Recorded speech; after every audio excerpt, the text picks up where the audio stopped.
Sébastien Lecornu a présenté dimanche soir son nouveau gouvernement. C'est l'issue d'une semaine très chaotique puisque une semaine auparavant, Sébastien Lecornu avait démissionné et il a été renommé entre lundi sa démission et vendredi sa reconduite. Il avait entamé pas mal de discussions avec les partis politiques pour voir s'il y avait peut-être une majorité, certes relative, qui se dessinait à l'Assemblée pour éviter une censure. Il y est allé, donc après beaucoup d'hésitation, il a accepté la proposition d'Emmanuel Macron de le reconduire à Matignon.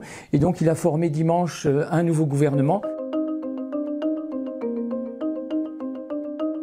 Alors, le nouveau gouvernement Lecornu 2 compte 34 membres. Le précédent n'en comptait que 18. Il y a eu pas mal de modifications par rapport au gouvernement qu'on a connu sous François Bayrou et puis le premier gouvernement de Sébastien Lecornu, puisque Bruno Retailleau n'y est plus, il n'est plus à l'intérieur. Il a quitté son poste en froid avec le Premier ministre.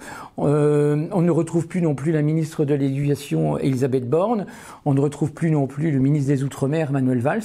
Par contre, on retrouve quelques poids lourds, Catherine Vautrin, Gérald Darmanin qui reste à la justice, ou encore Rachida Dati à la culture. Et puis des personnalités de la société civile également sont rentrées, l'ancien patron de la SNCF, Jean-Pierre Farandou, ou encore Serge Papin qui était le patron de Système U.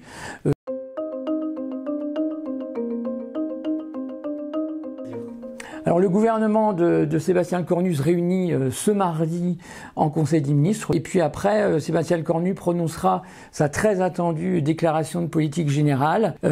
Après cette déclaration, eh bien les oppositions prendront la parole et c'est là qu'on saura effectivement si le nouveau Premier ministre a satisfait les oppositions ou en partie. On sait qu'il est très attendu sur plusieurs points, la justice fiscale et sociale et la suspension de la réforme des retraites.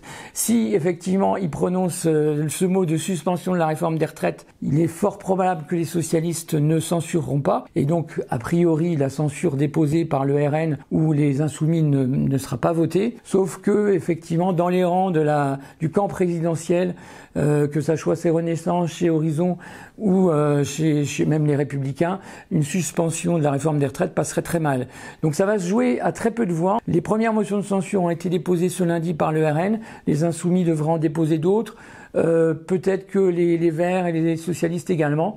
Et donc dans la semaine, ces motions de censure seront soumises au vote des députés. Donc on peut imaginer que mercredi, jeudi, on ait ces examens de motions de censure et peut-être effectivement la chute du gouvernement Lecornu vendredi. Et là, ça ouvre plein de perspectives, pas forcément très réjouissantes pour la situation politique, mais on pourrait imaginer effectivement une dissolution de l'hémicycle et de nouvelles élections législatives au mois de novembre, fin novembre, début décembre. Mais certains disent qu'il y a peut-être une voie de passage quand même pour que Sébastien Lecornu sauve sa tête et donc puisse mener les débats jusqu'au bout pour doter la France d'un budget d'ici au 31 décembre.